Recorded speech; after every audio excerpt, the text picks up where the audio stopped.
Okay guys, nandito tayo kay Vivo Concept Store para sa latest update natin ng kanilang mga models po. Guys, ito yung kanilang mga top of the line, yung kanilang mga V30 5G. Tapos yung kanilang Pro 5G. At ito guys, sa mga nagtatanong nga pala ng V30e, may dumating na po sila yan. Tapos hindi lang yan guys, para doon sa kanilang mga entry level yan, meron po sila dito, Vivo Y03. Tama-tama sa mga naghahanap po ng budget phone. So yun guys, umpisahan na natin ang update natin dito kay Vivo. Unahin po natin yung kanilang latest model guys. Ito yung kanilang bago tayo pumunta doon sa kanilang budget phone, ito unahin muna natin yung kanilang Vivo Y18. Ito guys, sa mga nagtatanong nga pala ng Vivo Y18, ito po yung design nya para sa latest update natin. Yan, ito po yung color black na guys, ito parang namumula siya sa liwanag yan, pero pagka nilagay natin sa madilim, yan, dark po talaga yan. Mas dark pa po yan. Yan, ganito po yung tunay na kulay niya sa actual. Pero pag may liwanag po, nagiging pula. Yan. Guys, ito para sa latest update natin dito kay Y18. Ito guys, para sa dalawang variants po, meron siyang 12GB RAM, 128, 6,499. Meron po siyang 6 plus 6GB RAM. Tapos yung isa po niya naka 16GB maximum RAM, 256 po internal storage, 7,999. Thank you. Ito guys, para sa kanyang camera, meron siyang 50 megapixel para sa kanyang multi-style portrait. Yan, naka 840 nits para sa high brightness durable display, IP54 para po sa kanyang dust and water resistant. Yan. Ito guys, naka multi turbo 5.5 din, 5.5 din yan para sa kanyang sa gaming gaming engine.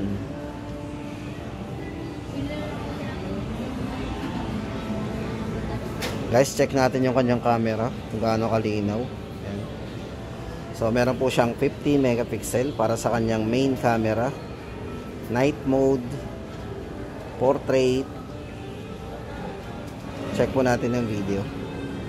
So guys, ito nga pala is 4G sa mga nagtatanong. Yan po ay pag wala po nakalagay na 5G, mostly po ay 4G po talaga yung ating mga models. Yan. Nilalagay naman po kapag 5G. Pero ito po model na to guys, yan, ito po si Y18 yan, para sa dalawang variant, 6,499 at 7,999 po sa kanyang 16,256. So sa halagang 7,999 ay naka 16GB RAM 256 na po tayo. Yan po yung latest model po ni Vivo pagdating dito sa kanilang entry level. Tapos guys, hindi lang yan, syempre kung naghahanap tayo ng sobrang baba po ng presyo, ito yung kanilang Y03, Vivo Y03. Ito po yung design ng kanilang pinaka budget o yung swak na swak sa ating bulsa. Kasi ito para sa dalawang variants din. Meron po tayo ditong 4GB RAM 64, 3,999. At yung 4GB 128, 4,999. Ito, equipped na rin po ito ng IP54 para sa dust and water resistant o yung po mga splash lang na tubig. Hindi po pwede yung mag-drop sa tubig talaga. Then, mayroon siyang 5,000 mAh battery, pang all-day battery. So, mga gamers, pwede na rin. Budget phone, naka-ultra game mode din po ito. Multi-turbo 5.5. Syempre guys, smooth na rin po yung screen nito kasi ito ay naka 90Hz po refresh rate. At ito po yung isang color guys, kung gusto natin ng green. Ayan po yung kulay. Napakaganda rin ng green. At syempre meron din siyang kulay black.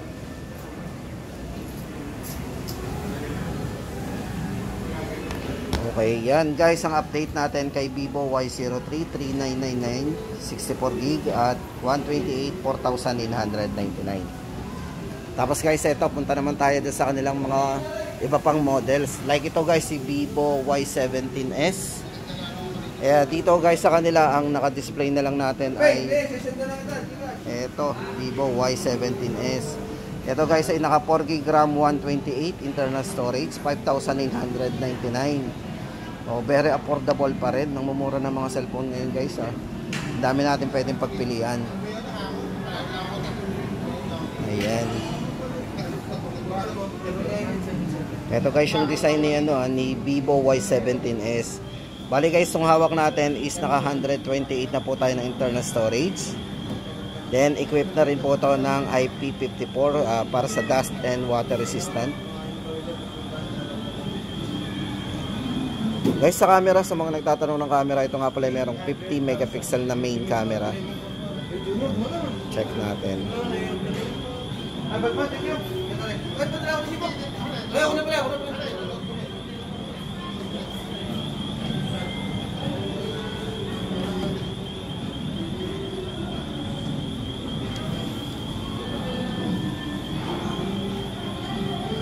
Naka side mounted fingerprint na rin po for security unlock.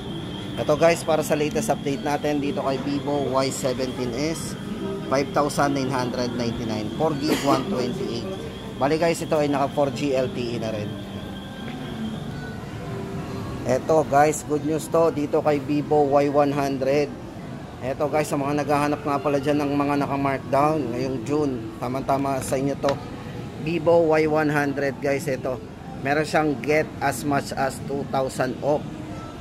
Oh guys, good news to At ang maganda dito guys, yung dalawang variants po nito parehas may less 2,000. Oh, di ba? Etong design po nito guys is naka photochromic body design. So ayan, naka photochromic body design. Guys, ito sa camera. Ang maganda nga pala guys dito yung kanyang 80 watts fast charging. Unang-una sa highlights po nito. Sobrang bilis itong mag-charge. So wala pang isang oras. Fully charged na yung ating 5,000 mAh battery. At syempre yung battery po ito naglalast po up to 2 days. Yan.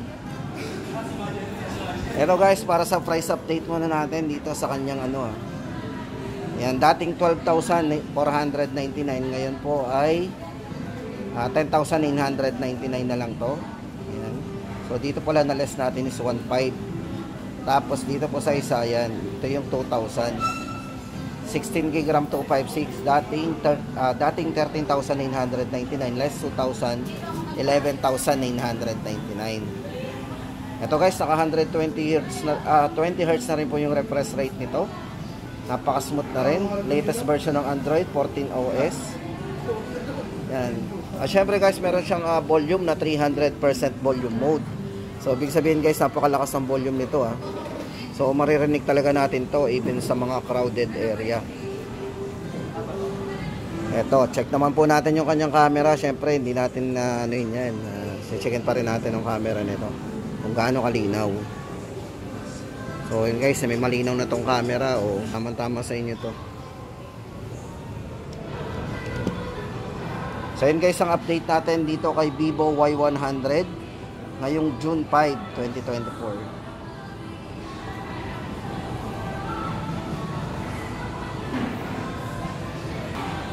Tapos guys, ito na ang latest update natin kay B29e 5G. Ito guys, sa mga naghahanap ng 5G dito kay Vivo.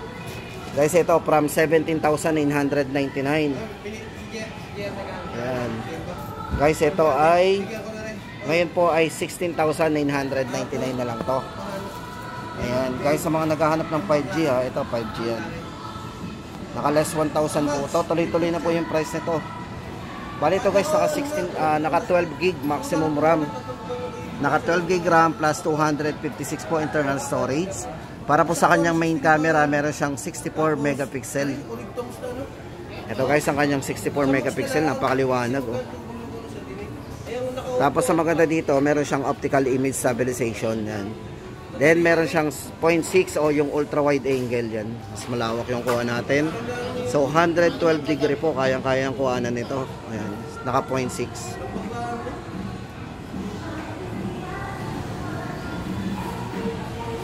Para po sa chipset nito guys, ito ay naka Qualcomm Snapdragon 695 5G processor. Ayan. Sa mga gamer dyan. Ganda ng nito, yung bezel nito. Pansin nyo ba guys, yung bezel niya napakanipis. So may experience natin dito yung full view viewing experience. Tapos guys, ito punta na tayo sa kanilang mga top of the line, yung mga B30. Ayan.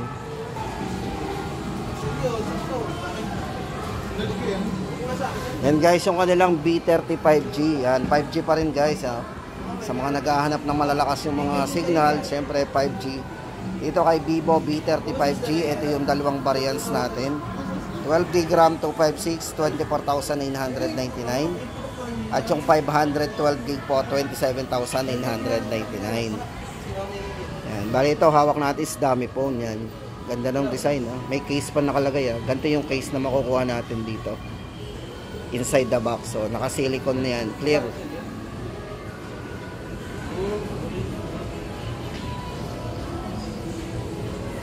Ito guys, para sa kanyang specs and parameters. So, basahin natin. Ito guys, para sa kanyang portrait system with aura light. 50 megapixel po para sa kanyang wide angle with portrait. Groupie. So, mga mailing mag-groupie dyan. Then guys, ito, naka 80 watts fast charging na din. 24 layer protection yan. Then, naka 120 Hz refresh rate. Napaka-smooth po niyan. Para sa kanyang touch sampling rate, meron siyang 300 Hz. Ayan. Tapos guys, ito, para naman sa kanyang internal, ulitin natin. Naka 12GB, 512GB RAM po yan.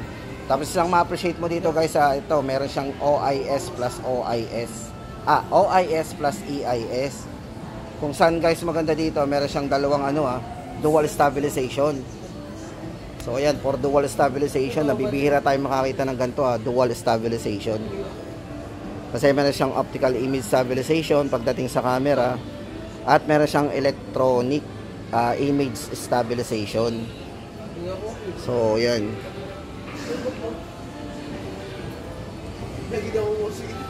Ang galing Parang hybrid ang datingan pala nito kasi dalawa yung ginagamit.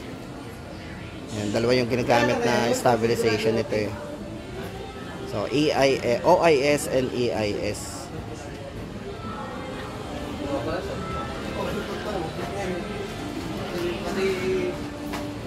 So, pagka po pag sa camera po, ginamitan na yan ng pagka yung mga OIS, yan po, gyroscope pong ginamit dyan.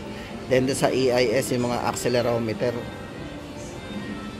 So, guys, maganda dito, meron din siyang 0.6, naka ultra wide din. Ayan, para makita natin ang sobrang liwanag niya. Tapos napakanipis din, sobrang nipis. Ayan. Guys, ang nipis nga pala ito yung naka 7.45mm para sa kanyang slim design. Naka 3D curved screen po yan. 3D curved screen, sobrang nipis talaga. Guys, ito para sa update natin dito sa presyo ni Vivo B35G. 12GB RAM 256, 24,999. At yung kanyang 512 po ay 27,999. Then yung kanilang top of the line guys, ito Vivo B30 Pro 5G. Syempre, ano ba yung bago dito kay Vivo B30 Pro 5G?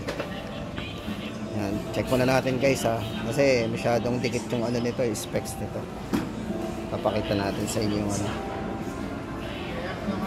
So ito guys, bali meron Vivo size co-engineered imaging system.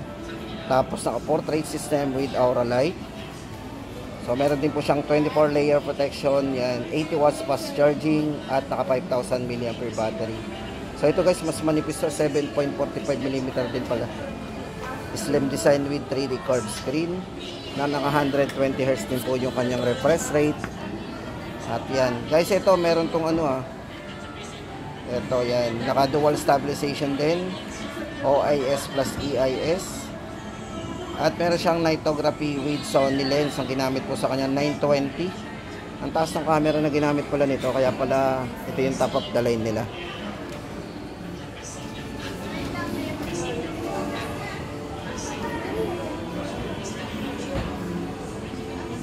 Then guys, sa video, napaka-smooth nyan. Kung gagamitin natin itong pang-recording, yung kanilang camera, grabe. Naka 4K resolution po ito. Yan, 4K resolution with 60 frames per seconds. So, napaka-smooth.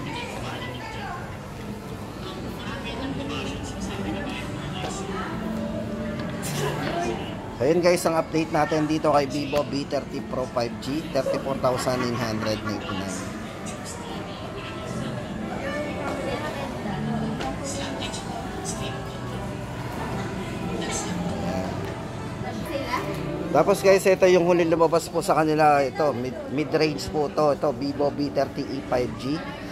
Ayan, sa mga ito pa yung sumunod sa V29e nila. Bali guys, ito affordable pa rin kasi ito naka 16GB RAM 256, 17,999. So guys, ito naka-curve din. Pero yung kanyang design sa likod guys ng camera, parang ano to, parang inspired to ng mga luxury watches. So yung design niya, yung may malaking bilog na yan. So naka 3D curve din. Then maganda dito guys, nipis-nipis nito pero meron tong mataas na battery kasi meron siyang 5,500 mAh battery. Then naka 120Hz na rin po yung refresh rate ng screen niya with at naka AMOLED display na rin. So maganda po dito, naka 4 nanometer Qualcomm Snapdragon 6 Generation 1 po yung ginamit sa kanyang na 5G chipset po. Napakabilis po ng clock speed nito guys, naka 4 nanometer. So sa mga gamer, pwede sa inyo to.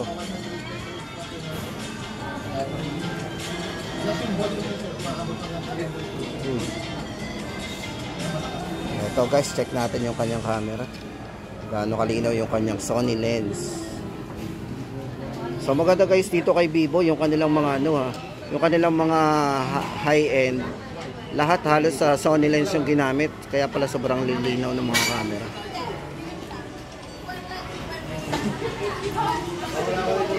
Then guys, update natin Vivo V30e 5G 17,999. Yan guys ang update natin ngayon kay Vivo ngayong June 5, 2024.